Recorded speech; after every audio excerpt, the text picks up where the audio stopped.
welcome back to my channel bersama saya Mrs. Furi. Bagaimana kabarnya hari ini? Semoga sehat selalu, tetap semangat dan bahagia senantiasa. Rasanya senang sekali Mrs. Furi bisa menyapa teman-teman semua dalam keadaan sehat walafiat. Kita kembali lagi pada video-video yang memberikan aura positif kepada teman-teman semua. Jangan lupa disimak dari awal sampai akhir. Sebelumnya jangan lupa like, komen, dan subscribe ya. Jangan lupa share ke banyak orang agar banyak orang yang merasakan manfaat dari video yang Mrs. Furi berikan. Oke, kita sudah lebih dari 2 bulan ya melakukan pembelajaran jarak jauh di tahun ajaran ini. Bagaimana? Sudahkah efektif pembelajaran yang kalian lakukan? Kalau belum, yuk kita simak video yang Mrs. Furi berikan dari awal sampai akhir ya. Mrs. Furi akan berbagi tips tentang bagaimana sih belajar efektif di masa pandemi COVID-19 ya. Yang pertama, kita harus open mind terlebih dahulu, atau kita niat dalam diri untuk terbuka pikirannya. Agar apa? Agar kita bisa menyerap ilmu baru yang Bapak Ibu guru berikan. Jadi kita jangan membatasi diri. Kita open mind selayaknya gelas kosong. Kita siap menerima ilmu apapun dari Bapak Ibu guru sehingga kita bisa menyerapnya dengan baik. Begitu ya. Oke, kita lanjut di tips yang selanjutnya. Ada apa? Yang kedua, kita harus pasang alarm nih. Jangan lupa, karena apa? Kita misalkan kalau nggak pasang alarm, kelewat deh bangunnya kesiangan ya. Kita pasang alarm untuk bangun lebih pagi teman-teman. Karena apa? Kita harus menyiapkan diri terlebih dahulu sebelum pembelajaran jarak jauh. Seperti itu. Kita jangan lupa sampai kesiangan. Berarti kita harus pasang alarm. Jangan sampai kesiangan dan terlewatkan pembelajaran jarak jauhnya. Bagaimana? Bisa dipahami teman-teman ya. Oke, kita lanjut di tips yang ketiga. Setelah itu ya, setelah kita sudah open mind, kemudian kita pasang alarm, yang ketiga kita mandi. Biar apa? Biar fresh ya. Biar kita ngantuknya hilang, kemudian badannya segar dan siap menerima materi yang Bapak Ibu guru berikan kepada teman-teman semua.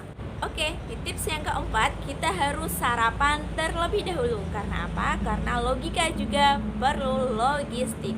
Kalau misalkan teman-teman nggak sarapan terlebih dahulu, nanti ketika sudah melakukan pembelajaran jarak jauh, nanti perutnya keroncongan, otomatis akan mengganggu konsentrasi belajar lah. Hal ini tidak disarankan dan menjadi tidak efektif pembelajaran daring teman-teman. Setelah itu, setelah sarapan, teman-teman juga harus menyiapkan tempat belajar yang nyaman. Hindari kasur. Karena apa? Kalau teman-teman belajar di atas kasur, hal ini akan mengganggu ya. Ujung-ujungnya nanti akan rebahan dan ketiduran. Hal ini tidak efektif sama sekali teman-teman ya. Jadi hindari belajar di atas kasur. Setelah itu teman-teman bisa mengenali gaya belajar teman-teman seperti apa. Apakah visual atau auditori atau kinestetik.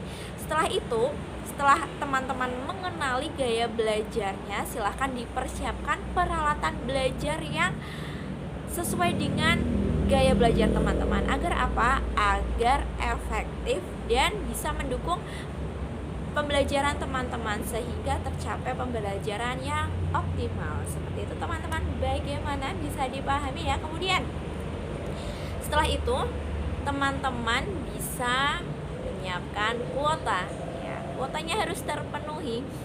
Kuota yang sudah dibagikan dari sekolah dimaksimalkan ya. Jangan sampai teman-teman menggunakannya dengan hal-hal yang kurang bermanfaat. Misalkan over Instagram, over dalam Facebook, dan over dalam sosial media yang lain ya. Diirit-irit dulu untuk pembelajaran jarak jauh. Agar apa? Agar pembelajaran jarak jauhnya itu bisa tercapai dengan baik. Kemudian di tips selanjutnya, teman-teman wajib menyiapkan cemilan. Agar apa? Agar tidak bosan ya. Tidak bosan, kemudian bisa sambil nyemil sehingga suasananya santai dan menyenangkan.